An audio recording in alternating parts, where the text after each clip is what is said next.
कंकाल का रहस्य। चौरा गांव के खेतों में इन दिनों खुदाई का काम चल रहा था। असल में इसी गांव से होकर एक अच्छी सड़क गुजरनी थी, इसलिए यहाँ खुदाई शुरू की गई थी। अचानक एक दिन खुदाई करने वाली मशीन से कुछ टकराता है। बाद में जब खोजबीन की जाती है तो वहां से 2 कंकाल मिलते हैं। पुलिस गांव के लोगों से पूछताछ शुरू करती है। आप लोगों को क्या लगता है ये किसके कंकाल हो सकते हैं? अरे साहब, हमें क्या पता ये किसके कंकाल है, आप ही लोग पता लगाइए। हम लोग तो बहुत ज्यादा डरे हुए हैं। हाँ, हमारी फॉरेंसिक टीम अभी आ रही है।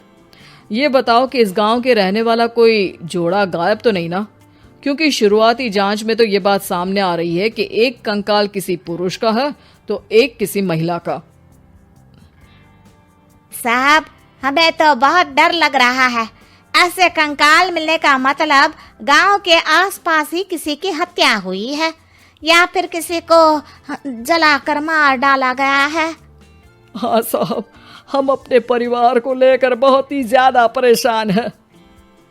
देखिए, आप लोगों की परेशानी हम समझ सकते हैं, लेकिन आप लोगों को पुलिस का सहयोग करना होगा, क्योंकि आपके सहयोग के बगैर हम ये पता नहीं लगा सकते हैं कि आखिर ये किसके कंकाल है और इनकी हत्या किसने की। ठीक है साहब, गांव के लोग आपका पूरा सहयोग करेंगे। हाँ साहब, पूरा सहयोग करेंगे। तो फिर ठीक है, हम अपनी जांच शुरू कर देते हैं। कुछ दिन बाद जांच रिपोर्ट आ जाती है।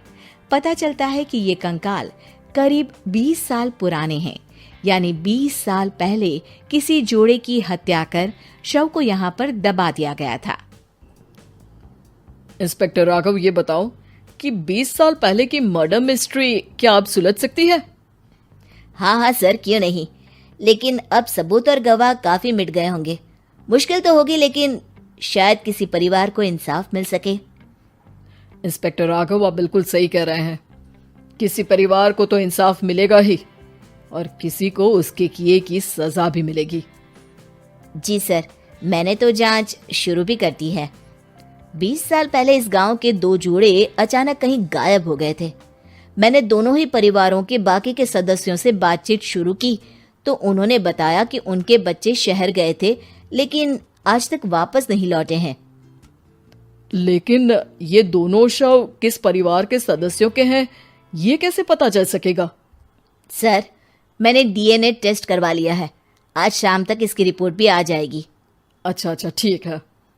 उसी शाम को सर, डीएनए रिपोर्ट के मुताबिक ये दोनों ही लाशें चौरा गांव के रहने वाले प्रधान सुल्तान सिंह के बेटे और बहू की है। लेकिन इनकी हत्याएं किसने की है, ये कैसे पता लगेगा? इसी का तो पता लगाने की कोशिश में जुटा हूं सर। आज सुल्तान सिंह से मिलने भी जा रहा हूं। मेरा बेटा और बहू तो मेरे लिए सिर्फ यादों में ही रह गए थे। हमें उनकी लाशें तक नहीं मिल सकी थी। आज 20 साल बाद उनके कंकाल मिले हैं। मैं अब किसके लिए जीऊं?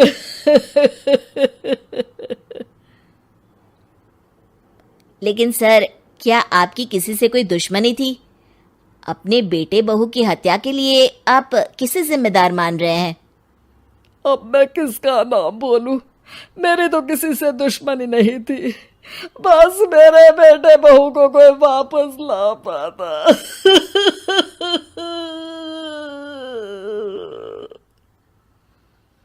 इसके बाद सुल्तान सिंह फूट फूट कर रोना शुरू कर देते हैं।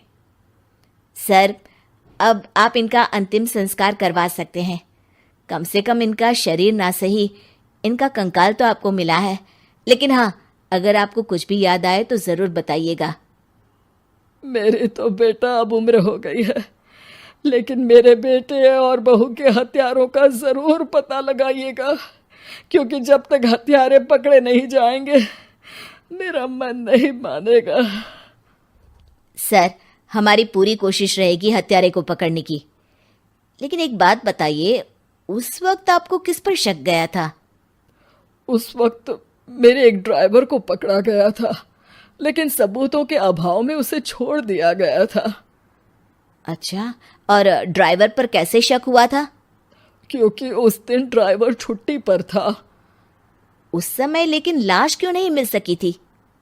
उस वक्त पुलिस ने बहुत कोशिश की थी, लेकिन दोनों की डेड बॉडी नहीं मिल सकी थी। ठीक है, हमारी तफ्तीश चल रही है, मैं फिर आऊंगा। इसके बाद इंस्पेक्टर वहां से चला जाता है और सुल्तान सिंह अपने बेटे और बहू की याद में खो जाते हैं। कुछ दिन बाद सुल्तान सर, एक बात बताइए, जब आपके बेटे बहू की हत्या हुई थी, उसी के आसपास आपके ही गांव का रहने वाला एक और जोड़ा उसी वक्त गायब हो गया था ना? हाँ सर, अलका और अभिषेक, वो भी मेरे बच्चों जैसे ही थे। तो फिर वो कहाँ है?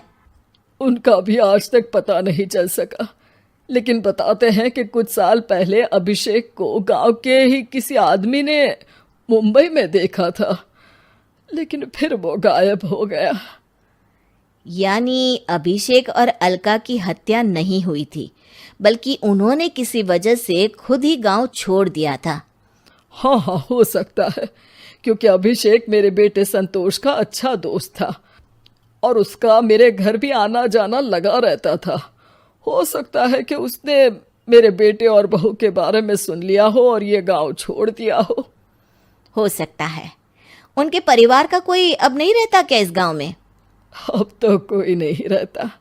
एक चाचा थे, लेकिन उन्होंने भी अपना पुश्तैनी मकान बेच दिया है। वो भी अब कहीं शहर में ही बस गए हैं।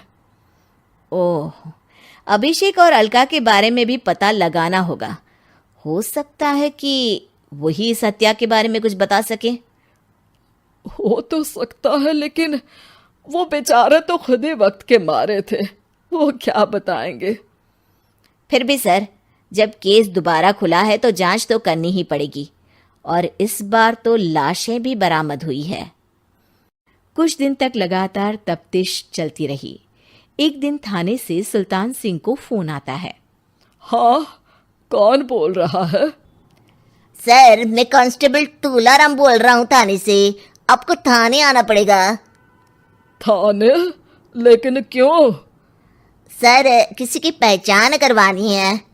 अच्छा ठीक है, मैं दोपहर तक पहुंचता हूँ। सुल्तान सिंह दोपहर में थाने पहुंचता है। कई पुलिस के अधिकारी वहां मौजूद रहते हैं। सर, आपके बेटे की हत्या का रहस्य आज शायद सुलझ जाए। अच्छा इंस्पेक्टर राघव, पर वो कैसे? सर, उस आदमी को देखिए, क्या वही अभिषेक है? सुल्तान सिंह की आंखों में हैरानी से आंसू आ जाते हैं। हाँ सर, यही अभिषेक है। ये आपको कहाँ से मिला? सिर्फ अभिषेक ही नहीं, बल्कि इसकी पत्नी अलका भी इसके साथ है। मैडम, जरा अभिषेक की पत्नी को लाइए। जैसे ही अलका को पेश किया जाता है, सुल्तान सिंह जमीन पर गिर जाते हैं। सुल्तान सर, क्या हुआ आपको? आप अलका को देखकर गिर क्यों गए? सुल्तान सिंह सर पकड़कर बैठ जाते हैं। ये अलका नहीं, बल्कि ये तो मेरी बहू रितु है। पूरा थाना एक दूसरे का मुंह देखने लगता है। क्या? इसके बाद हर किसी को दो कंकाल और हत्या का रहस्य समझ में आ गया। अभिषेक और रितु ने मिलकर संतोष और अलका की हत्या की थी और लाश को जमीन के नीचे दबा दिया था। आज 20 साल बाद इस हत्या का रहस्य खुल सका था कि अवैध प्रेम संबंध में 2 मासूमों की जान गई थी।